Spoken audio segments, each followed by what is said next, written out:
গতকাল অর্থাৎ 23শে ডিসেম্বর শনিবার সকালে ধলাই দেবীপুর গ্রামের বাসিন্দা তথা আজীবন এসইউসিআই কর্মী ও অবসরপ্রাপ্ত শিক্ষক হেমেন্দ্র চন্দ্র দাস প্রয়াত হন।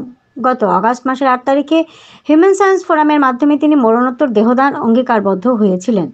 তার জীবিতকালীন ইচ্ছার প্রতি সম্মান জানিয়ে তার পরিবার পরিজন ও এসইউসিআই দলের সহকর্মীরা প্রয়াতের মরদেহ নিয়ে বিকাল 5টার সময় শিলচর মেডিকেল কলেজের অ্যানাটমি বিভাগে পৌঁছান।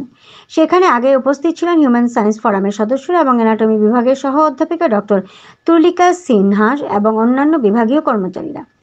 সবার উপস্থিতিতে প্রয়াতের মরদেহের প্রতি শেষ শ্রদ্ধা জানিয়ে পুষ্পার্ঘ অর্পণ করে মরদেহ অ্যানাটমি বিভাগে সমঝে দেওয়া হয়।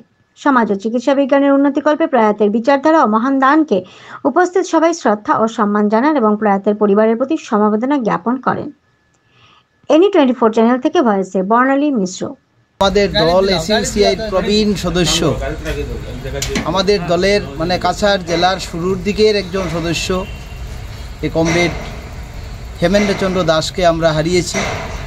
আমাদের দলের পক্ষ থেকে আমরা ওনার পরিবারবর্গ সবাইকে আমরা আন্তরিক সমবেদনা জ্ঞাপন করছি এবং সাথে সাথে আমরা এই সংগ্রামী ব্যক্তিত্বের সংগ্রাম আমাদের কর্মীদের মধ্যে উদ্বুদ্ধ করার জন্য উনার জীবনের শিক্ষা আমাদের কমরেডদের মধ্যে তুলে ধরছি, যাতে পরবর্তী বংশধররা উনাকে স্মরণ করে তাদের জীবনের সংগ্রাম পরিচালনা করতে পারে।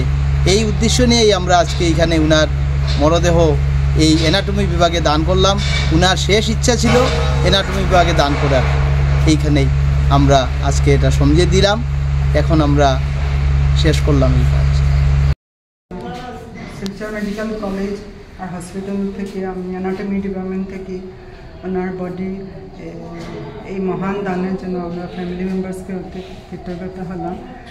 এই মহান দানে আমাদের আন্ডার গ্রাজুয়েট আর পোস্ট গ্রাজুয়েট স্টুডেন্টস অনেক লাভ করবে, এটা আমরা সারা অনেক মন থেকে আমরা গ্রেটফুল হয়েছি। আর আমরা ওনার আত্মা শান্তির জন্য ভগবানকে প্রণাম জানালাম।